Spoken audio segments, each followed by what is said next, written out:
السلام عليكم ورحمة الله وبركاته. إن الحمد لله نحمده ونستعينه ونستغفره ونعوذ بالله من شرور أنفسنا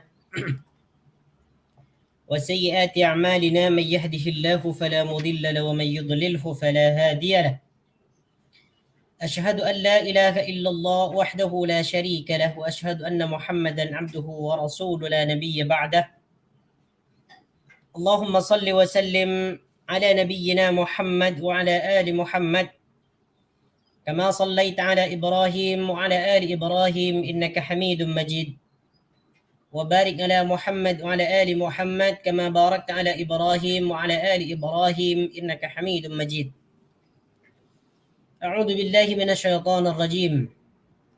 يا أيها الناس اتقوا ربكم الذي خلقكم من نفس واحدة وخلق منها زوجها وبث منهما رجالا كثيرا ونساء، واتقوا الله الذي تساءلون به والأرحام إن الله كان عليكم رقيبا. يا أيها الذين آمنوا اتقوا الله حق تقاته ولا تموتن إلا وأنتم مسلمون. اللهم لا سهل إلا ما جعلته سهلا وأنت تجعل الحزن إذا شئت سهلا. رب اشرح لي صدري ويسر لي أمري واحلل عقدة من لساني يفقه قولي. ربنا لا علم لنا إلا ما علمتنا إنك أنت العليم الحكيم. Ikhwani wa akhwati fillah, azani Allah wa iyyakum. Bersyukur kita kepada Allah Subhanahu wa taala pada yang 10 akhir bulan Ramadan ini kita diberikan nikmat yang sangat agung oleh Allah Subhanahu wa taala, yaitu nikmat sehat, nikmat masa. Dengan kedua nikmat tersebut kita diberikan taufik oleh Allah Subhanahu wa taala untuk mempergunakan peluang tersebut dalam mengamalkan kebaikan, untuk beramal baik. Itu salah satunya mempelajari ataupun menuntut ilmu agama, terkhususnya mempelajari tentang Al-Quran, mengerti Al-Quran, memahami makna kalimah demi kalimah beserta tafsirannya. Ikhwani wa akhwati fillah, azani Allah wa iyyakum. Insyaallah taala kita akan sambung pelajaran kita pada pagi ini, yaitu mengerti Al-Quran surah Ali Imran. Bagi yang mempunyai buku silahkan buka muka surat yang ke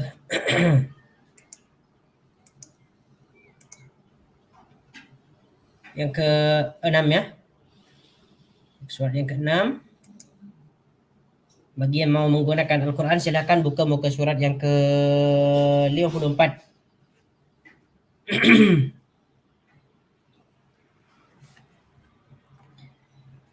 Okey.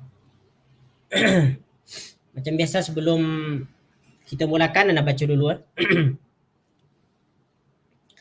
A'udzu billahi minasy syaithanir rajim.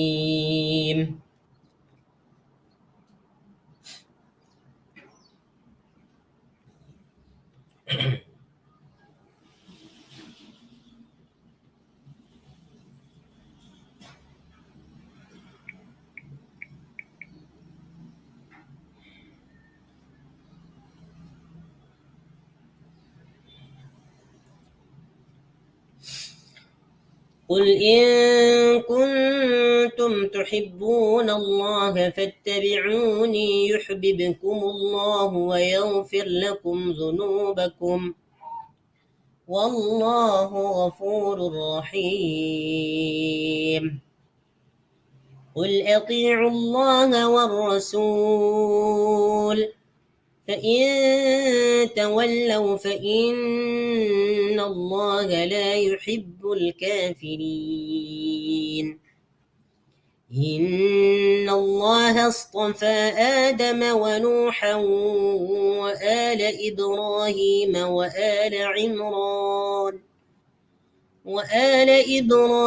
وآل عمران على العالمين ذرية بعضها من بعض والله سميع عليم. إذ قالت امرأة عمران رب إني نذرت لك ما في بطني محررا فتقبل مني إنك أنت السميع العليم فلما وضعتها قالت رب إني وضعتها أنثى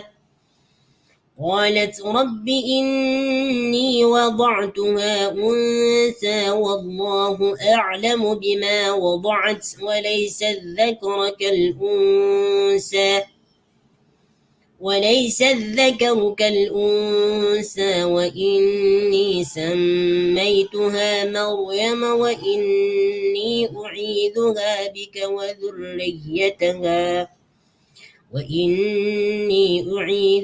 بك وذريتها من الشيطان الرجيم. Baik, ayat yang ke-31 Ayat yang ke-31 di sini merupakan ayat yang ditunjukkan kepada baginda Nabi sallallahu alaihi wasallam. Karena di sini terdapat perkataan kul. Memanglah semua ayat yang terdapat dalam Al-Quran diturunkan kepada baginda Nabi sallallahu alaihi wasallam memang secara khusus ditunjukkan kepada baginda Nabi dan secara umum diperintahkan untuk disuruh sampaikan kepada semua manusia. Di sini Allah Subhanahu wa taala pada ayat ini mengatakan kul, katakanlah wahai Muhammad. Kul di sini merupakan fi'il amar daripada fi'il madhi qala yaqulu. Ini sering kita bahas perkataan kul di sini. Memang dalam Al-Quran banyak perkataan kul. Katakanlah wahai Muhammad. Kul, katakanlah. Biasanya kalau ada perkataan kul di sini disuruh sampaikan kepada orang-orang musyrikin, kepada orang-orang Yahudi, kepada para sahabat, bahwa di situ ada informasi yang sangat penting, ada maklumat yang sangat penting, ya, disuruh sampaikan kepada mereka. Sama ada ia berkaitan dengan ibadah ataupun muamalah dan sebagainya. In kuntum tuhibbunallah, in kuntum jika kalian, ya, in kuntum jika kalian ataupun jika kamu, in kuntum ni makna dia jika kamu. Untuk menterjemahkan in kuntum ni. In kuntum jika kamu apa di sini? Tuhibbunallaha. In kuntum ni dia ditunjukkan kepada jamak.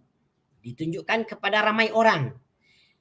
Kuntum ni dia merupakan fi'il madhi, ya, yang menunjukkan jamak. Yang menunjukkan kepada orang ramai yang berada di hadapan kita. Maksudnya ni dalam ilmu saraf disebut dhamir mukhatab, dhamir jama' mukhatab. In kuntum, jika kalian semua, tuhibbuna, mencintai. Tuhibbuna, mencintai.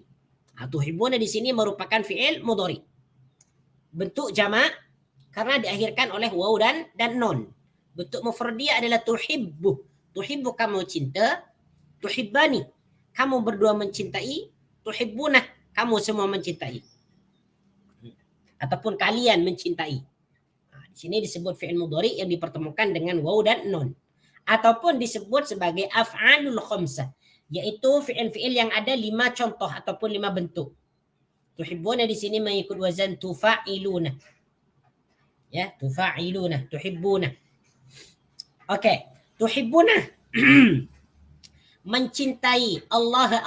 Allah di sini sebagai maf'ulnya, sebagai objeknya daripada perkataan tuhibbu. Mencintai. Siapa yang dicintai di sini adalah Allah. Ciri-ciri maf'ul, ya, ciri-ciri maf'ul huruf akhirnya baris fathah. Biasanya dia terletak setelah fi'il. Dia setelah fi'il ataupun setelah fa'il. Tuhibbunallah, mencintai Allah. Jadi di sini Allah Subhanahu wa taala mengatakan ataupun menyuruh kepada baginda Nabi sallallahu alaihi wasallam, wahai Muhammad, katakanlah sesuatu benda yang sangat penting kepada mereka ini, kepada kaummu, ya, kepada para sahabat, kepada kaum musyrikin, ya, kepada orang Yahudi dan Nasrani. In kuntum tuhibbunallah, jika kamu mencintai Allah. Sebab orang-orang musyrikin ni dia percaya bahawa Allah Subhanahu wa taala adalah Tuhan yang menciptakan. Ya, Tuhan yang menciptakan, yang mengatur alam, yang menciptakan langit dan bumi, mereka percaya bahwasanya Allah. Cuman mereka musyrik. Mereka ini mempersekutukan Allah Subhanahu wa taala dalam ibadah. Sehingga apabila mereka beribadah, mereka berdoa, mereka meminta kepada selain Allah Subhanahu wa taala. Mereka meminta kepada berhala-berhala, kepada Uzza, kepada Lata dan sebagainya. Nah, di sini Allah Subhanahu wa taala memerintah baginda Nabi sallallahu alaihi wasallam agar bertanya ataupun mengatakan kepada mereka, in kuntum tuhibbunallah, jika kalian betul-betul mencintai Allah, bukan hanya sekedar pengakuan di mulut saja, tetapi dalam bentuk praktikal. Fattabi'uni, jika kecintaan kalian kepada Allah itu adalah jujur, benar, tidak dusta, tidak bohong, fattabi'uni, maka ikutilah aku. Nah, ni tengok ni. Fattabi'uni, maka ikutilah aku. Ittabi'u di sini merupakan fi'il amar. Ini menunjukkan jamak, ya. Fi'il amar menunjukkan jamak karena diakhirkan oleh waw, ni disebut waw jamak. Fattabi'u, maka ikutilah. Maka ikutlah kalian semua. Siapa sahaja yang mendakwa dirinya mencintai Allah Subhanahu wa taala, maka dia wajib mengikuti baginda Nabi sallallahu alaihi wasallam, sama ada dalam bentuk perkataan, perbuatan ataupun tingkah laku dan sebagainya. Baik. Coba di sini kita tengok dalam tafsir Ibnu Katsir. Kata beliau pada ayat ini, yaitu pada ayat yang ke-31 ini, kata beliau, hadhil ayatul karimatu hakimatun ala kulli man idda'a mahabbat Allah. Ayat ini menjelaskan, menjadi hakim, menjadi pemutus, menjadi dalil kepada setiap orang yang mendakwa dirinya mencintai Allah Subhanahu wa taala. Ya, walaysa huwa ala tariqatil muhammadiyyah fa innahu kadhibun. Ya, jika kecintaan mereka itu tidak dilandaskan di atas manhaj ataupun cara yang baginda Nabi sallallahu alaihi wasallam bawa, apa yang dia lakukan oleh mereka ternyata tidak diajarkan oleh baginda Nabi sallallahu alaihi wasallam. Kata Ibnu Katsir, mereka memang mencintai Allah, melakukan apa yang dilarang oleh Allah, melakukan apa yang diperintahkan oleh Allah, menjauhi segala apa yang dilarang oleh Allah, tetapi bukan dengan cara yang diajarkan oleh baginda Nabi sallallahu alaihi wasallam. Fa innahu kadhibun, kata Ibnu Katsir. Fa innahu kadhibun, maka kecintaan itu dusta. Fi da'wahu fi nafsil amr, maka kecintaannya itu dusta, bahwa dia mengakui mencintai Allah Subhanahu wa taala, dan ini berlaku pada sekarang. Memang dari dahulu juga berlaku, tapi sekarang lebih parah lagi. Banyak orang yang mengaku taat kepada Allah, taat kepada Rasul, mencintai Allah, mencintai Rasul. Akan tetapi dalam praktikal, dalam bentuk kenyataannya, mereka mempunyai pemahaman dan perbuatan yang menyeleweng daripada sunnah Nabi sallallahu alaihi wasallam. Ya, pelbagai perbuatan yang tidak ditunjukkan dan dicontohkan oleh baginda Nabi sallallahu alaihi wasallam dikerjakan dengan alasan ini adalah perkara baik, ini adalah bid'ah hasanah. Padahal ini tidak dicontohkan oleh baginda Nabi sallallahu alaihi wasallam. Ya. Siapa yang, kalau kita mengikuti hawa nafsu, maka segala perbuatan yang berkaitan dengan ibadah, walaupun dia tidak datang langsung daripada baginda Nabi sallallahu alaihi wasallam, itu adalah perbuatan baik. Kita menyangka seperti itu dan meyakini seperti itu. Yang penting dia baik, maka kita katakan itu adalah baik. Akan tetapi perbuatan baik itu tidak pernah dilakukan oleh baginda Nabi sallallahu alaihi wasallam. Maka bagi seseorang yang melakukan hal itu, maka sia-sia, bahkan dia akan mendapatkan dosa. Karena perbuatan baik itu tidak ditunjukkan, tidak dicontohkan langsung oleh baginda Nabi sallallahu alaihi wasallam. Sahabat yang mulia Abdullah ibn Umar mengatakan, ya, Kullu bid'atin dalalah wa iyarah an-nasu hasanan. Setiap bid'ah itu adalah sesat walaupun bid'ah itu dipandang baik oleh manusia. Wa iyarah an-nasu hasanan. Walaupun benda yang baik itu perbuatan itu dipandang baik oleh manusia. Siapa yang tidak menganggap bid'ah itu adalah baik? Semuanya menganggap baik. Akan tetapi kita mempunyai acuan, mempunyai qudwah, mempunyai pemimpin, mempunyai rasul, nabi yang menjadi panutan kita. Maka kita cukupkan apa yang datang daripada baginda Nabi sallallahu alaihi wasallam. Jangan kita berbuat lain. Apa yang tidak diperintahkan oleh baginda, kita jauhkan. Apa yang diperintahkan oleh baginda Nabi sallallahu alaihi wasallam, kita ambil, kita kerjakan, cukup. Islam itu adalah sederhana. Islam itu sangat sederhana dan sangat komplit. Maka jangan kita berusaha untuk menambah-nambah suatu ajaran yang tidak pernah diajarkan oleh baginda Nabi sallallahu alaihi wasallam walaupun ianya perbuatan baik. Seperti mana yang saya sampaikan tadi, setiap bid'ah itu mesti dia disangka baik. Kita pun menyangka baik, tapi walaupun itu baik, lebih baik dijauhkan supaya kita lebih terselamat. Kalau kita menjauhi benda-benda yang tidak pernah diajarkan oleh baginda Nabi sallallahu alaihi wasallam, insyaallah kita akan terselamat nanti di yaumil qiyamah karena kita tidak akan ditanyakan tentang benda-benda itu. Nah, orang yang mengerjakan tentang bid'ah hasan ini, dia akan dihisab nanti. Kenapa dia mengerjakan seperti ini? Nah, siapa yang mengajarkan? Di mana dirinya? Akan ditanya nanti. Karena setiap amalan manusia itu akan dibalas oleh Allah Subhanahu wa taala. Dan sebelum dibalas akan dicek dulu, akan dihisab dulu, akan dimintai pertanggungjawaban dulu. Dan nanti di yaumil qiyamah kita tidak akan pernah mengelak. Karena yang menjawab bukan mulut kita. Yang menjawab bukan mulut kita. Mulut kita akan dikunci nanti. Wa tukallimuna aydihim wa tashhadu arjuluhum bima kanu yaksibun. Yang menjawab soalan-soalan Allah Subhanahu wa taala nanti di yaumil qiyamah adalah tangan-tangan mereka.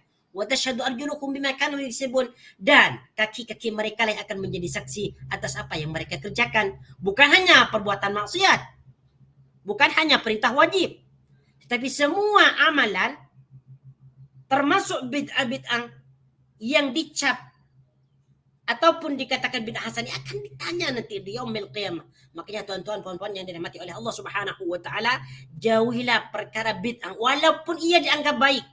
Kita semua memang menganggap baik bid'ah itu, memang baik. Akan tetapi lebih baik jauhi walaupun ianya baik. Untuk kita mencari cara yang aman nanti di yaumil qiyamah supaya kita tidak banyak persoalan. Kita selalu meminta kepada Allah, berdoa, Allahumma hasibni hisabi yasira. Ya Allah, hisablah aku ya dengan hisaban yang mudah, yang senang. Akan tetapi dia berbuat sesuatu yang tidak diperintahkan oleh baginda Nabi. Macam mana dia mau dihisab dengan hisab yang mudah, yang senang, tetapi dia sering mengerjakan perkara-perkara yang tidak diajarkan oleh baginda Nabi sallallahu alaihi wasallam. Untuk itu di sini Allah Subhanahu wa taala mengatakan, "Qul in kuntum tuhibbunallaha fattabi'uni." Jika kalian mencintai Allah, cukup kalian mengikuti ajaranku.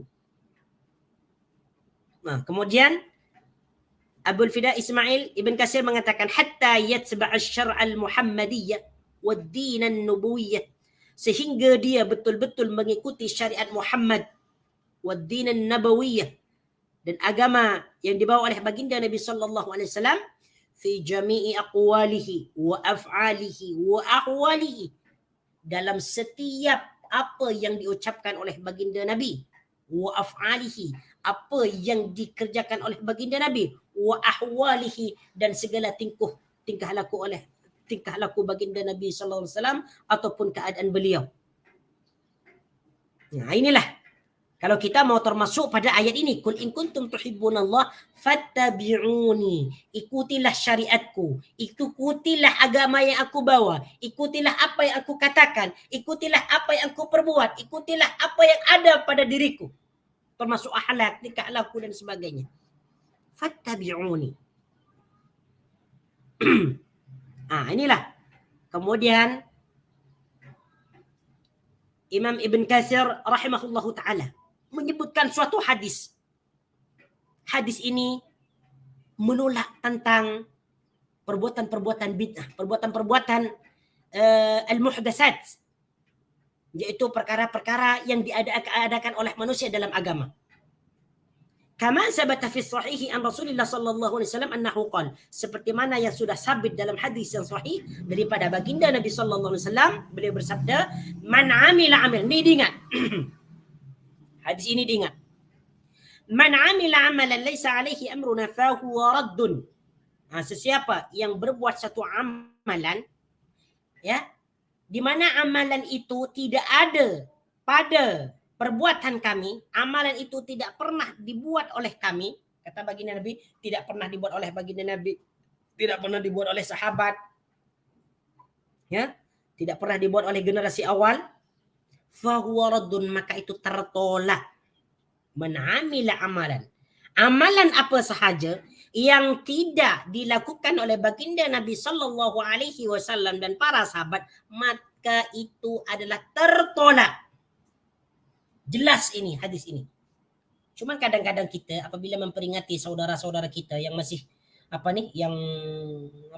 yang gemar membuat perkara bid'ah, apabila dibacakan hadis ini, maka mereka mempunyai beberapa alasan untuk menolak hadis ini.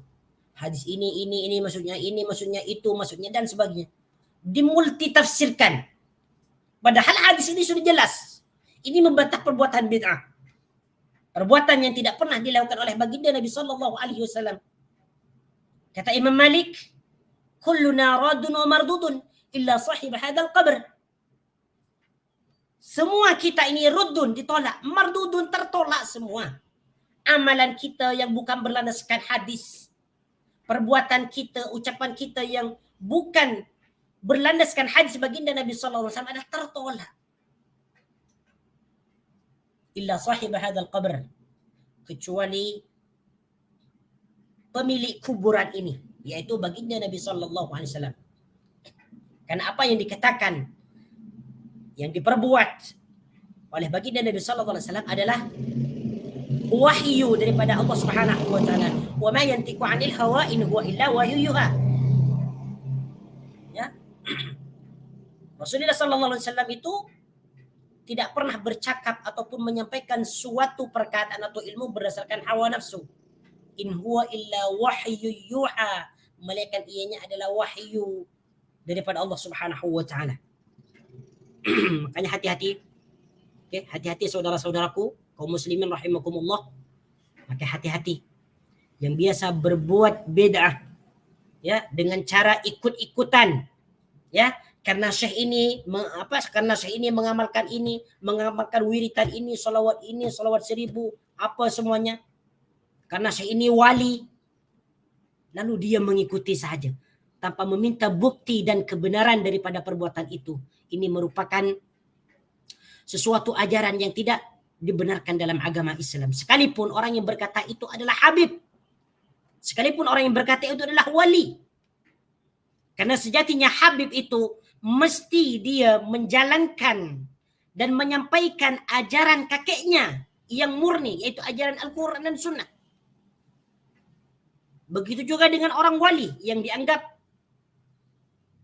boleh mengetahui perkara gaib, boleh terbang, boleh tidur di atas daun boleh tidur di atas pohon daun pisang dan sebagainya, macam-macam. Lalu dia ikuti karena dia wali. Tidak, bukan seperti itu.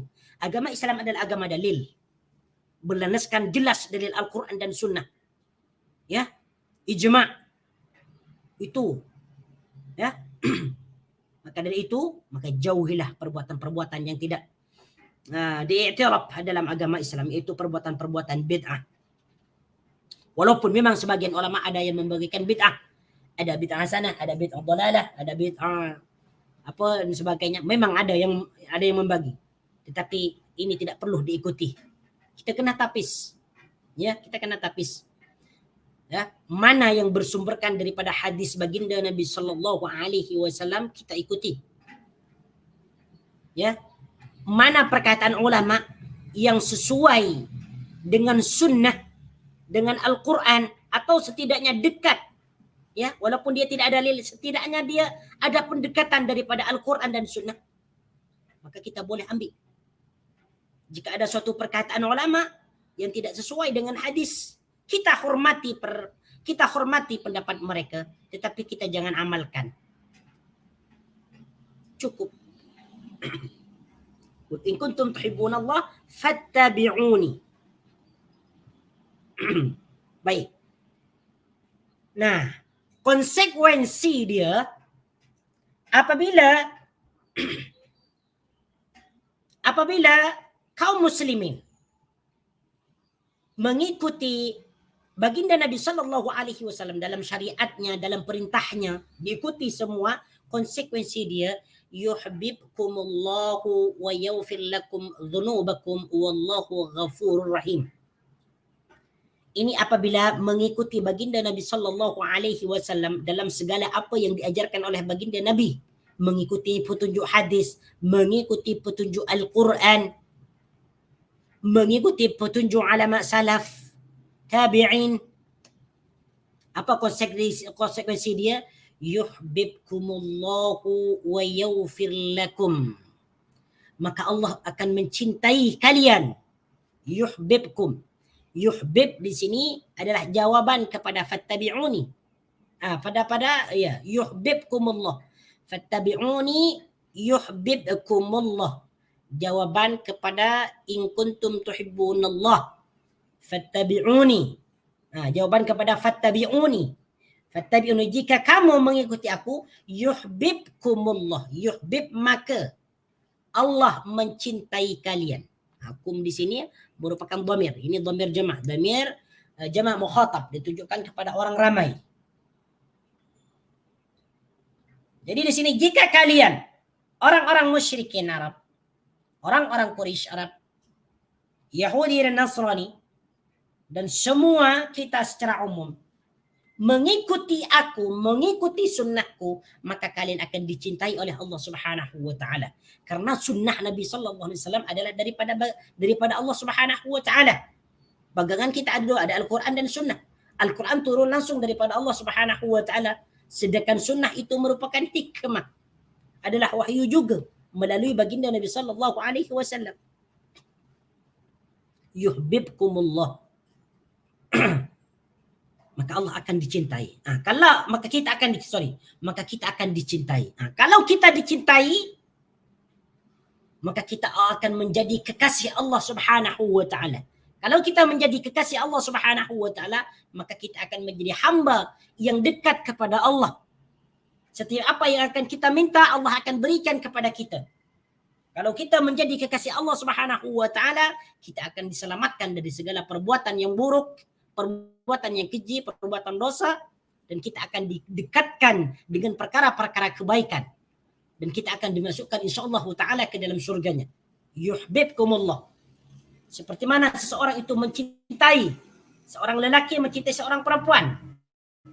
Kalau dia sudah mencintai seorang perempuan, si perempuan, walaupun dia minta apa sahaja kepada si lelaki, maka permintaannya akan dikabulkan.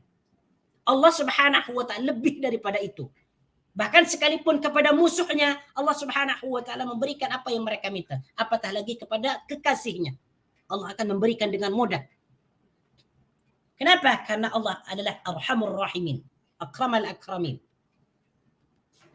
Ini yang pertama, konsekuensi yang pertama. Kalau kita mengikuti petunjuk baginda Nabi sallallahu alaihi wasallam, yuhibbukumullah. Allah akan mencintai kamu. Wa yaghfir lakum dzunubakum. Ini yang kedua. Konsekuensi dia ataupun balasan dia. Wa yaghfir lakum dzunubakum, dan akan mengampuni dosa-dosa kamu. Wa yaghfir.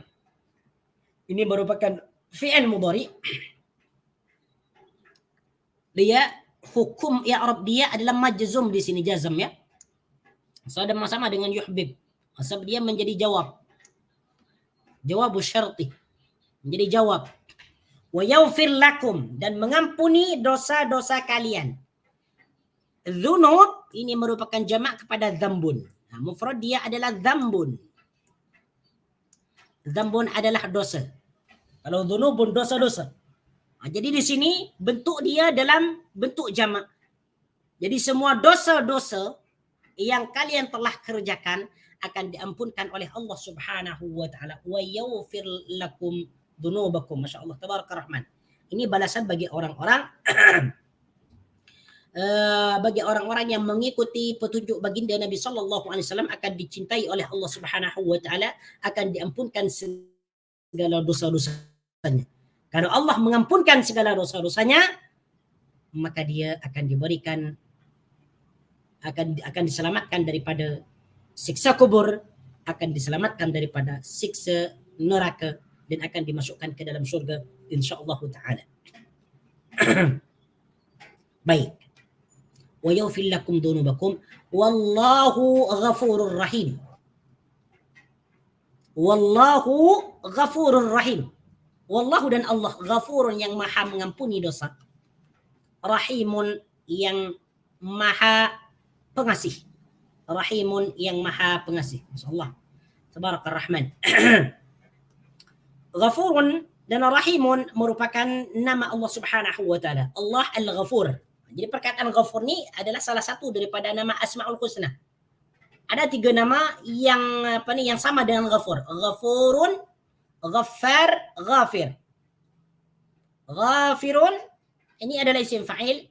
Ghafurun, Ghaffar ni dia adalah sighat mubalaghah, bentuk kesangatan. Jadi Ghafurun ini dia banyak mengampuni dosa. Jadi setiap dosa yang dilakukan oleh hambanya dan dia beristighfar dan bertobat kepada Allah Subhanahu wa taala, maka dosanya akan diampuni, akan ditutupi oleh Allah Subhanahu wa taala, karena adalah Ghafurun. Karena Allah adalah Ghafurun yang maha mengampuni dosa, banyak mengampuni dosa. Rahimun yang maha pengasih. Insyaallah tabarakar rahman.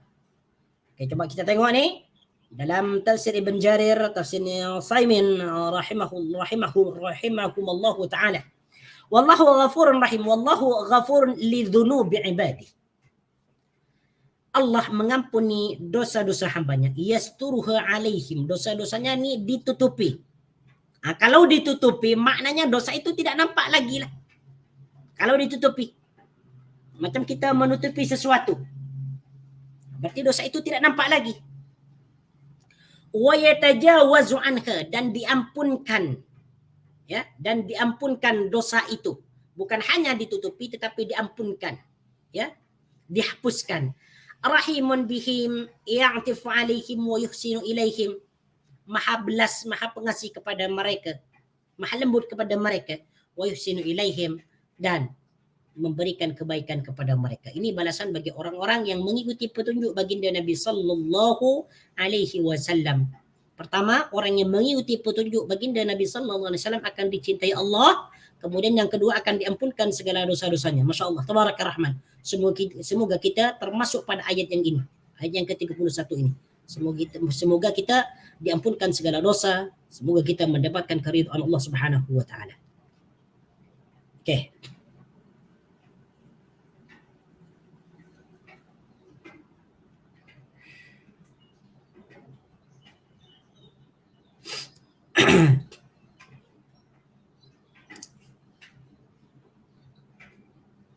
Baik.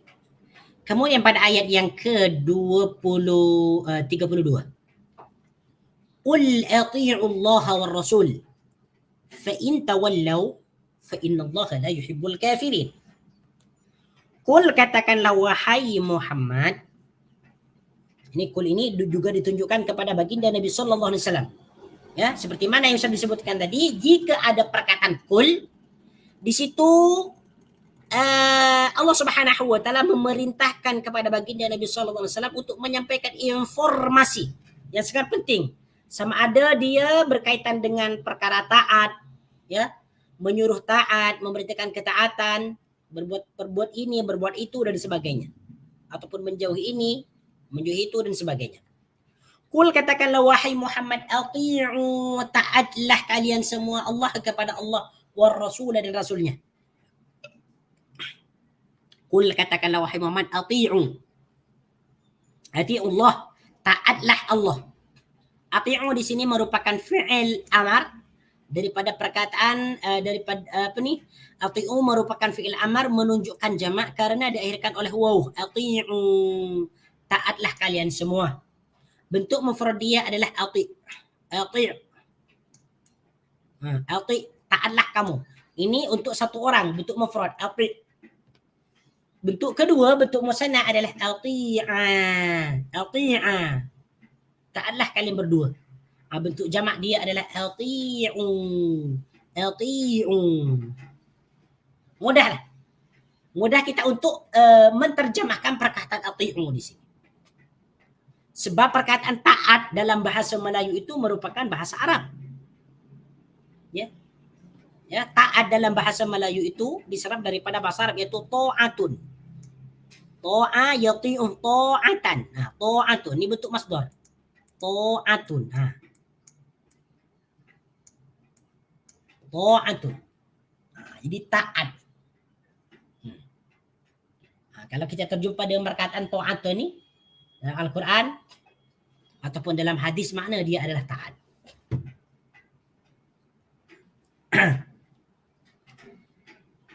Qul ati'u Allah war rasul. Ya. War rasul dan utusan. Yang dimaksud utusan ini di sini adalah baginda Nabi sallallahu alaihi wasallam. Pada ayat ini baginda Nabi sallallahu alaihi wasallam diperintahkan oleh Allah Subhanahu wa taala ya untuk mengajak manusia, untuk mengajak kaum muslimin dan juga musyrikin Arab dan juga Yahudi dan Nasrani supaya mereka taat kepada Allah, taat kepada Rasulnya. Macam mana taat kepada Allah dan taat kepada Rasul?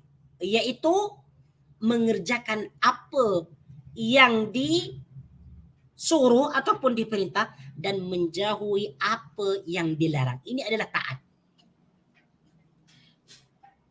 Dan taat ini adalah umum. Segala sesuatu yang diperintahkan dalam syariat Allah Subhanahu wa taala itu adalah taat. Dan segala sesuatu yang dilarang oleh Allah dan Rasulnya dan itu dihindari ataupun dijauhi, ini termasuk taat. Jadi taat dalam melakukan perkara yang wajib dan taat dalam meninggalkan yang dilarang.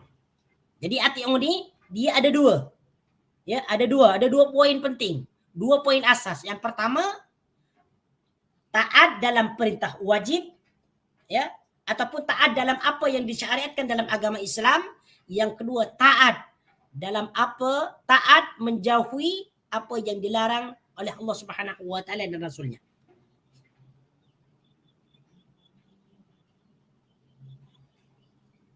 Ay khalafu an amrih. Okey, saya sambung dulu ya. Fa in tawallaw fa innallaha la yuhibbul kafirin. Tengok ni. Fa in tawallaw, maka jika kamu berpaling, fa in tawallaw, jika kamu berpaling, ya, jap. Ya, betul. Fa in tawallaw, jika kamu berpaling, tawalla yatawalla ni berpaling. Ini merupakan fi'il apa ni? Fi'il mudhari dalam keadaan majzum. Asal dia apa ni? Ya, dalam keadaan majzum. Fa in tawallaw, jika kamu berpaling. Berpaling ni apa maksud dia? Yaitu dalam tafsir Ibn Katsir beliau menyebutkan ay khalafu an amrih. Mereka menyelisihi perintahnya. Maksudnya adalah mereka tidak taat kepada Allah, apa yang diperintahkan dia tidak kerjakan, apa yang dilarang dia kerjakan ataupun dia langgar. Ini makna tawallaw. Jika mereka tidak taat kepada Allah dan Rasulnya, fa innallaha la yuhibbul kafirin, maka mereka ini adalah kafir. Fa innallaha, maka sesungguhnya Allah la yuhibbul kafirin, tidak menyukai, tidak mencintai orang-orang yang kafir. La yuhibbu di sini, yuhibbu adalah fi'il mudhari ya. Ini bentuk mufrad ya, bentuk mufrad. Dan di sini mengandung makna negatif. La yuhibbu, tidak mencintai. Yuhibbu mencintai apabila diawali oleh la nafi, la yang bermakna tidak, bermakna la yuhibbu tidak mencintai. La yuhibbul kafirin, tidak mencintai orang-orang yang kafir. Jadi bagi sesiapa yang tidak taat kepada Allah dan Rasul, syariat diabaikan, dilalaikan, tidak pernah dikerjakan, ya. Bahkan yang dilarang itu yang dikerjakan, maka mereka adalah kafir. Dan Allah Subhanahu wa taala tidak menyukai orang-orang yang kafir.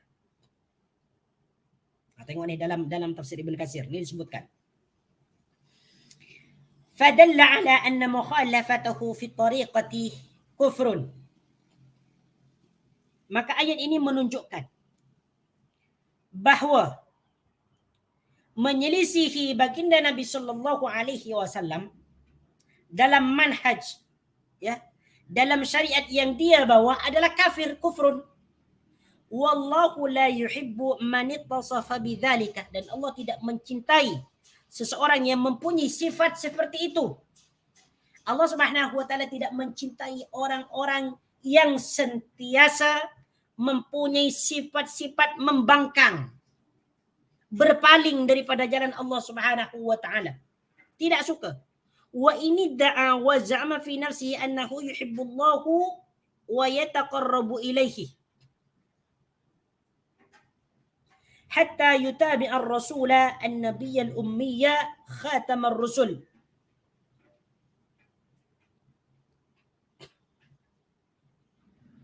Jadi pada intinya sesiapa yang tidak taat kepada Allah dan Rasulnya, maka mereka tidak akan dijadikan sebagai ataupun tidak termasuk orang-orang yang dicintai oleh Allah Subhanahu wa taala.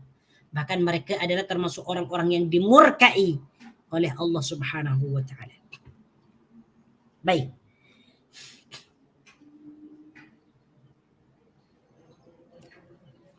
Kemudian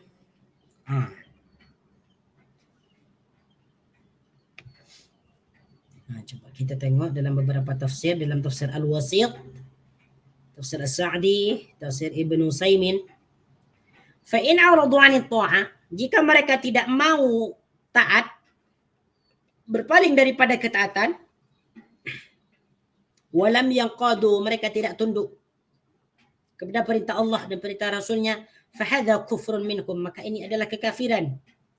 Wallahu azza wa jalla yuhibbul kafirin, dan Allah azza wa jalla tidak mencintai orang-orang kafir. Bal yubghiduhum wa la yaghfiru lahum. Ya, tetapi sebaliknya Allah Subhanahu wa taala murka kepada mereka, wala yaghfiru lahum, dan tidak mengampuni dosa-dosa mereka. Wal iyadu billahi taala. Baik. Sekarang kita pindah kepada ayat yang ke-34. Inna Allah astafa Adam wa Nuha wa ala Ibrahim wa ala Imran 'ala al-'alamin.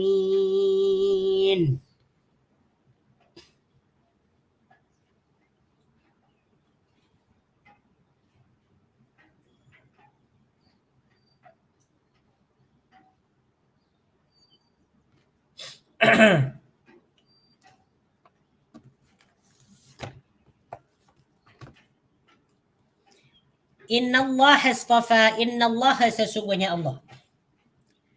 Istafa Adam, memilih Adam, wa Nuhan, dan Nabi Nuh, wa ala Ibrahim, dan keluarga Ibrahim, wa ala Imran, dan keluarga Imran, alal alamin, melebihi segala umat, alal alamin, melebihi segala umat pada masing-masing, pada masa masing-masing. Inna Allah astafa Adam wa Nuha wa ala Ibrahim wa ala Imran 'ala al-'alamin. Sesungguhnya Allah telah memilih Adam, Nuh, keluarga Ibrahim, dan keluarga Imran, 'ala al-'alamin, melebihi segala umat pada masa masing-masing. Okey, Inna Allah, sesungguhnya Allah. Di sini dimulakan dengan huruf taukid, innah, menegaskan, menguatkan. Allah di sini sebagai isim innah. Hukum i'rabnya adalah mansub, tanda nasab dia dengan fathah karena isim mufrad. Istafa, makna dia adalah memilih. Istafa ni makna dia adalah memilih. Dia mengikut wazan ifta'alah. Asal dia istafayah. Mengikut wazan ifta'ala ifta'ala yafta'ilu. Istafa yastafi. Memilih. Ya, istafa ni makna dia memilih. Kita sering mendengar, ya, salah satu daripada nama kita, ada sebagian ulama yang mengatakan Al-Mustafa. Kan, Al-Mustafa. Al-Mustafa. Saya tak ada pen hari ni, saya tak pakai pen, ya. Jadi macam susah nak tulis. Al-Mustafa makna dia adalah yang terpilih. Al-Mustafa ni bentuk sigatnya adalah isim maf'ul, yang dipilih ataupun yang terpilih. Makanya baginda Nabi sallallahu alaihi wasallam disebut Al-Mustafa. Sebagian ulama ada yang mengatakan salah satu nama baginda Nabi sallallahu alaihi wasallam adalah Al-Mustafa, walaupun ini tak disebutkan. Sama ada tak disebutkan, ya, tak disebutkan dalam hadis. Al-Mustafa, yang terpilih. Alal Mustafa Muhammadin wa ala alihi wa sahbihi ajma'in. Sering dalam tazkirah sebagian asatiz ataupun penceramah dia menyebutkan al-Mustafa wal Mujtaba, nabi yang terpilih. Okay. Adam wa Nuhan dan Nabi Nuh. Okay, di sini perkataan Adamah. Ini satu baris dia ni, kan? Satu baris atas, Adamah. Wa Nuhan ni dia ada dua baris. Adam, wa Nuhan dan Nabi Nuh. Kenapa baris ini beza? Adam ini dia hanya satu baris. Satu baris di atas saja. Sedangkan Nuhan ada dua baris, kan? Tanwin. Kenapa ni tak sama ni? Barisnya tak sama. Sebab Adam ini salah satu daripada mamnu' min as-sarf, isim yang tak boleh tanwin, tak boleh ada dua baris. Sama ada dia mau dibaca Adamu ataupun Adamah. Tak boleh kita baca Adaman ataupun Adamun. Tak boleh ada dua baris. Sebab ini isim ni, nama ni dia memang tak boleh ada dua baris. Sedangkan untuk Nuhan ini boleh dua baris. Sebab ini adalah isim munsharif, isim yang boleh tanwin. Ya. Nama-nama Nabi yang boleh tanwin kalau tak silap ada lima. Ada lima, ya. Nama-nama Nabi yang baris akhir dia boleh tanwin kalau tak silap ada lima. Ada Nuh, Nuhun, ada Hudun. Yang kedua Nabi Hud. Yang ketiga Salihun, Nabi Salih. Yang keempat Lutun, Nabi Lut. Yang kelima Nabi kita, nama Nabi kita Muhammadun sallallahu alaihi wasallam. Nuhun, Hudun, Salihun, Lutun, Muhammadun. Ini huruf akhirnya boleh baris dua. Tapi untuk nama-nama Nabi yang lain yang berjumlah 20 tu dia tak boleh tanwin. Adamah, Ismaila ataupun Ismailu, Ibrahimah ataupun Ibrahimu, Yaqubu, Dawudu, Sulaimanu. Sama satu baris. Makanya wa ala Ibrahim. Ala ni makna dia adalah keluarga. Wa ala Ibrahim dan keluarga Nabi Ibrahim. Ala ni makna dia adalah keluarga. Ala. Kita sebut ketika kita solat, Allahumma shalli ala Muhammad wa ala ali Muhammad. Ya Allah, berikanlah salawat ataupun rahmat kepada baginda Nabi Muhammad wa ala ali Muhammad dan kepada keluarga. Jadi alu itu makna dia adalah keluarga. Apabila dimudafkan kepada Ibrahim, ala Ibrahim bermakna keluarga Nabi Ibrahim. Nah, tengok ni. Perkataan Ibrahim huruf akhirnya ni dia tak ada tanwin, kan? Satu baris je. Wa ala Ibrahim. Wa ala Imran. Nah, tengok ni, wa ala Imran dan keluarga Imran. Tengok, Imran pun dia tak ada tanwin. Termasuk mamnu' min as-sarf, tak boleh tanwin. Keluarga Imran. Alal alamin, ya. Alal alamin, melebihi segala umat. Pada tengok ni. Di sini pada ayat yang ke-33 ini Allah Subhanahu wa taala menyebutkan manusia-manusia hebat. Manusia-manusia yang taat kepada Allah, taat kepada perintah Allah dalam melakukan apa yang diperintah dan menjauhi apa yang dilarang. Di sini disebutkan 1, 2, 3, 4. Yang pertama Adam. Ini Allah Subhanahu wa taala puji Nabi Adam dalam Al-Qur'an, dalam ayat ini dipuji. Bahwasanya Allah Subhanahu wa taala memilih Nabi Adam. Kenapa Adam di sini disebutkan? Mari kita tengok dalam tafsir Ibnu Katsir di sini. Innallaha astafa Adam wa Nuh wa ala Ibrahim wa ala alamin. Nabi Adam di sini disebutkan fastafa Adam alaihi salam khalaqahu biyadihi. Ya. Sesuatu nama yang diabadikan dalam Al-Qur'an, yang disebutkan dalam Al-Qur'an, dia mesti mempunyai pengaruh. Mempunyai kehebatan tersendiri. Ya. Sama ada dia hebat dalam kebaikan ataupun hebat dalam keburukan. Ini disebutkan, banyak disebutkan dalam Al-Quran. Yang hebat dalam keburukan, dalam kejahatan, seperti Fir'aun, Qarun, Haman, ini disebutkan, diabadikan dalam Al-Quran. Adapun orang-orang yang hebat dalam Al-Quran disebutkan juga Nabi-Nabi Yaqub, Yusuf, Nabi Muhammad, Adam, Nuh, Ibrahim, mereka disebutkan. Mereka mempunyai jejak, mempunyai kesan. Oke. Allah Subhanahu wa taala memilih Nabi Adam alaihi salam karena Allah Subhanahu wa taala menciptakan langsung Nabi Adam daripada tangannya. Wa nafakha fihi min ruhihi, kemudian Allah Subhanahu wa taala meniupkan ruh kepada dia. Wa asjada lahu malaikatahu, dan Allah Subhanahu wa taala membuat malaikat ini bersujud kepada Nabi Adam alaihi salam sebagai bentuk pengagungan dan penghormatan. Inilah kehebatan Nabi Adam yang disebutkan dalam Al-Quran. Wa 'allamahu asma'a kulli syai'in. Allah Subhanahu wa taala mengajarkan ya kepada Nabi Adam tentang nama-nama setiap segala sesuatu. Diajarkan ini apa namanya, ini apa namanya. Wa askanahul jannata summa habatahu minha, kemudian dia ditempatkan di dalam surga lalu dikeluarkannya daripadanya. Lima lahu fi dzalika minal hikmati, karena ada hikmat, ada tujuan tertentu, ya, ada hikmat tertentu di balik semua itu. Ini Adam disebutkan di sini karena Nabi Adam alaihissalam mempunyai kehebatan. Wastafa Nuhan alaihi salam, Allah juga ya memilih Nabi Nuh. Menyebut Nabi Nuh di sini. Kenapa Allah Subhanahu wa taala menyebut Nabi Nuh di sini? Apa keagungan dia, kehebatan dia? Wa ja'ala awwala rasulihi ba'athahu ila al-ardi, ila ahli al-ardi.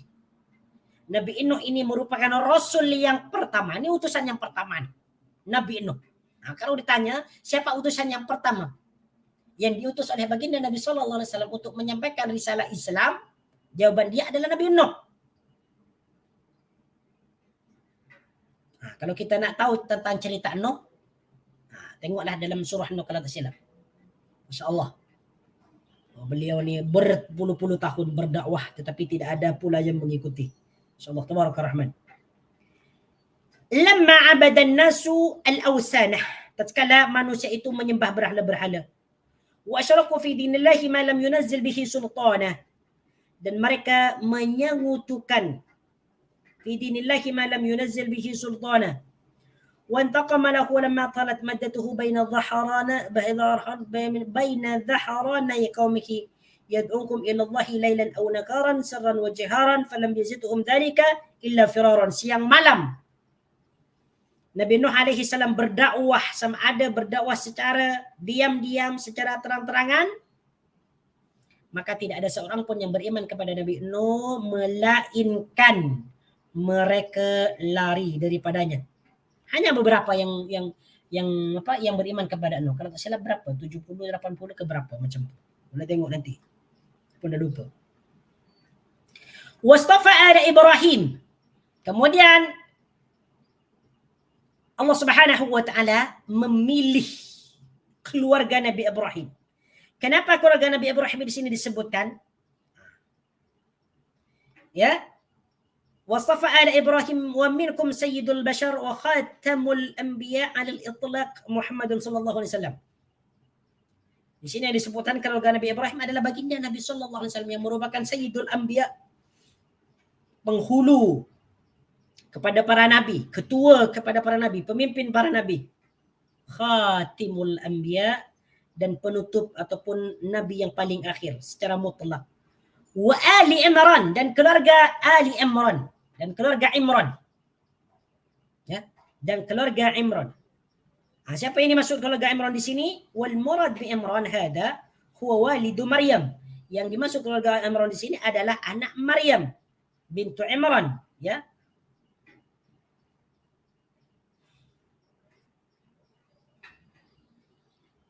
Ummu Isa bin Maryam alaihi wassalam.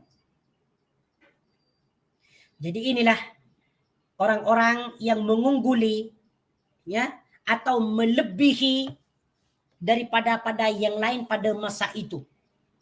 Tiada di masa itu tiada orang yang lebih mulia, yang lebih agung, yang lebih terhormat daripada Nabi Adam.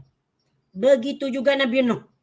Pada masa Nabi Nuh ketika itu tidak ada orang yang paling mulia, yang lebih agung melainkan Nabi Nuh. Begitu juga pada masa Nabi SAW. Begitu juga pada Nabi Isa alaihi salam. Alal alamin, melebihi yang lain. Kemudian pada ayat yang ke-34. Dzurriyyatan ba'duha min ba'd wallahu sami'un alim.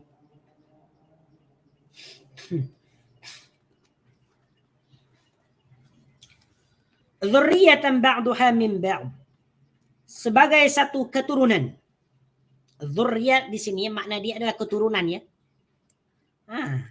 Ini dalam bahasa Melayu kita sering menyebutkan perkataan zurriyat, keturunan ataupun zurriyat. Jadi zurriyat itu ini diserap daripada bahasa Arab, berasal daripada bahasa Arab, zurriyatun. Ini juga disebutkan dalam surah terakhir surah Al-Baqarah, ya. Dzurriyyatan thayyibah, dzurriyyatan thayyibah, zuriat yang baik. Kemudian Rabbana hab lana min ladunka dzurriyyatan thayyibah innaka sami'ud du'a. Banyak.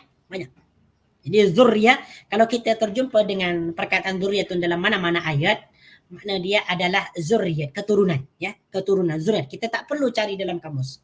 Zurriyah ini adalah zuriat, keturunan. Dzurriyyatan ba'duha min ba'd, sebagai satu keturunan, sebagiannya adalah keturunan daripada sebagian yang lain. Ba'duha, sebahagian keturunan itu, min ba'din, berasal daripada sebagian keturunan yang lain. Wallahu sami'un alim. Wallahu, dan Allah, sami'un, yang maha mendengar, alimun, yang maha mengetahui. Alimun, yang maha mengetahui. Sami'un merupakan salah satu daripada Asma'ul Husna, begitu juga dengan Alimun, nama-nama Allah Subhanahu wa taala yang baik. Alimun, yang maha mengetahui.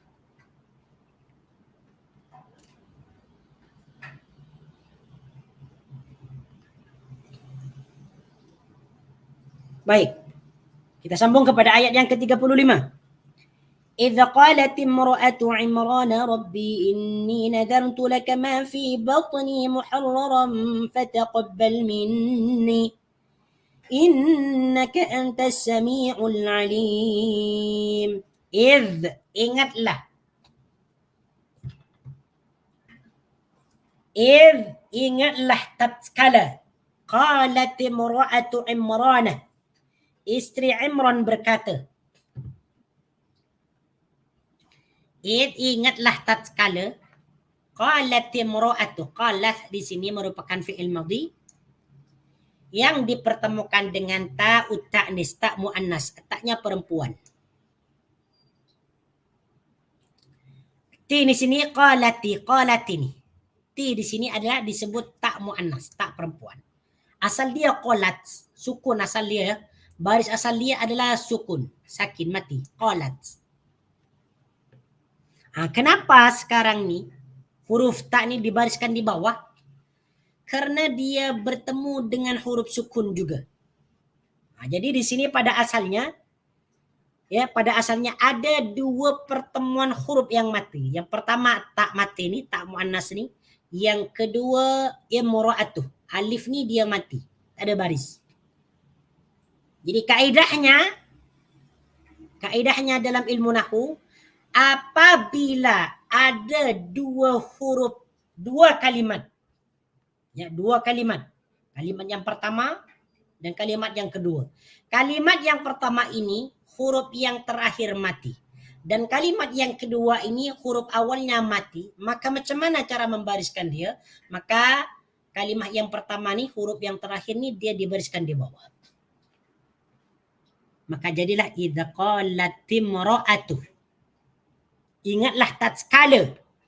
Imra'atu ni makna dia adalah perempuan. Asal makna dia adalah perempuan. Apabila dimudhafkan kepada imra'atu, kepada imronah, bermakna isteri. Bukan anak perempuan ya. Yang dimaksud imra'atu di sini, memang makna asal dia adalah imra'atu ni dia anak perempuan. Ataupun perempuan. Tetapi apabila dimudhafkan kepada imronah, apabila digabungkan kepada imronah, bermakna isteri Imran. Jadi cara menterjemahkan di sini, idza qalat imra'atu Imranah. Ingatlah tatkala isteri Imran berkata. Ini maksudnya ketika isteri Fir'aun ini mengandung, hamil, dia berdoa kepada Allah Subhanahu wa taala. Rabbi, kata dia. Rabbi, wahai Tuhanku. Inni nazartu. Sesungguhnya aku bernazar. Ini sesungguhnya aku nazartu bernazar. Jadi perkataan nazar dalam bahasa Melayu ini banyak sebenarnya bahasa Melayu. Bahasa Nusantara, bahasa Melayu ke bahasa Indonesia, Melayu Indonesia ke. Ini banyak diserap daripada bahasa Arab. Ini berapa banyak dah kita dah. Zurriyat daripada bahasa Arab, kan? Kemudian apa lagi? Ta'atun daripada bahasa Arab. Ya. Apa lagi? Kafirin, orang kafir daripada bahasa Arab. Zurriyat daripada bahasa Arab. Nazartuh, nazar. Nazar ni dia fi'il madhi. Bentuk masdar dia adalah nazran. Nazara yanziru nazran. Bernazar. Nazar. Nazran. Fahuwa nadhirun. Nadhirun. Kalau nadhirun orang yang bernazar. Nazartuh. Ini nazartu. Sesungguhnya aku bernazar kepada engkau. Laka kepada engkau. Ma fi batni. Apa? Iaitu janin yang ada dalam kandunganku. Ma fi batni. Janin ataupun anak yang ada dalam kandunganku. Batnon ni makna dia perut. Maksud dia dalam perut lah. Kalau dalam perut perempuan mengandung yang dalam kandungan lah. Ma fi batni, dalam perutku, dalam kandunganku. Muharraran fataqabbal minni. Muharraran menjadi hamba yang mengabdi. Muharraran ni makna dia adalah hamba yang mengabdi ataupun hamba yang taat. Ya, muharraran ni. Ay atiqan lillahi mukhlisan lil ibadati. Yaitu hamba yang taat, hamba yang mengabdi kepada Allah. Mukhlisan lil ibadah, yang ikhlas beribadah kerana Allah. Ini makna muharraran. Jadi pada suatu saat, ya, tatkala istri Imran, siapa istri Imran ni nama dia? Ini disebutkan dalam tafsir Ibn Katsir, ya. Ummu Imran ni hadihi Ummu Maryam. Ya. Imra'atu Imran hadihi Ummu Maryam bintu Imran alaihi salam. Yang dimaksud ataupun seseorang yang disebutkan dalam ayat ini, isteri Imran ni, maksud dia adalah ibu kepada Maryam. Siapa dia? Nama dia Wahya Hannatu bintu Faqud. Nama isteri kepada Imran ni dia adalah Hannah. Hannatun. Ini boleh dicatat ya. Hannatun. Hannah binti Faqud. Saya tulis di sini walaupun tak seberapa jelas tulisan saya. Bintu Faqud. Hannah bintu Faqud.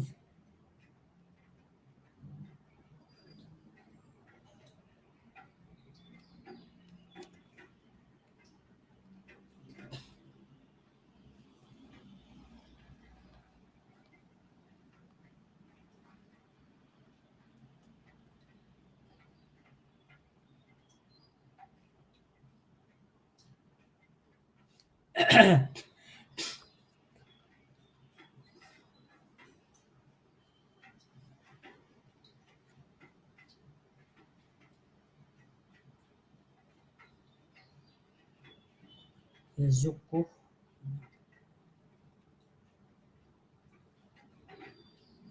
Sebentar ya.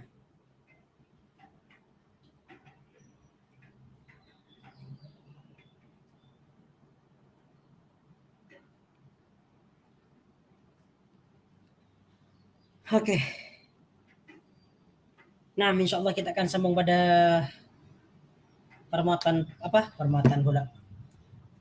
pertemuan berikutnya insyaallah kita akan sambung pada ni. Walaupun tak seberapa ni lah. Tak seberapa kuat suara. Insyaallah pelajaran kita ni mengerti Al-Quran pada ayat yang ke-35 kita sampai kepada perkataan Rabbi inni nazartu. Selanjutnya kita akan sambung pada selepas cuti raya insya-Allah taala. Sebab hari ini merupakan hari yang last bagi hari cuti Yayasan Taklim lah. Ini merupakan last pengajian Yayasan Taklim. Baik, apabila ada kesalahan dan kesilapan itu datangnya daripada saya sendiri. Apabila ada kebenaran itu datangnya daripada Allah Azza wa Jalla. Aqulu qawli hadha astaghfirullahal azim li wa lakum. فإن كان صوابا فمن الله وإن كان خطأ فمني والله ورسوله بريئان.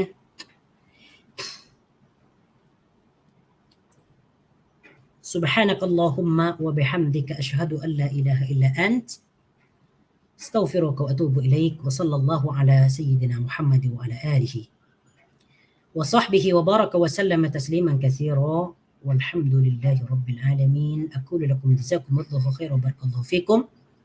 Kita berdoa kepada Allah Subhanahu wa taala di malam 10 akhir ini semoga kita diberikan kenikmatan berjumpa dengan malam Lailatul Qadar dan semoga kita diberikan keampunan, kemaafan dan keridhaan oleh Allah Subhanahu wa taala dan semoga kita termasuk daripada orang-orang yang dibebaskan oleh Allah Subhanahu wa taala daripada siksa neraka.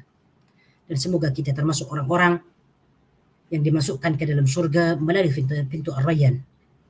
Subhanakallahumma bihamdika astaghfiruka wa atubu ilaik wa sallallahu ala sayyidina Muhammad wa ala alihi wa sahbihi wa baraka wa sallam tasliman katsira walhamdulillahi rabbil alamin. Assalamualaikum warahmatullahi wabarakatuh.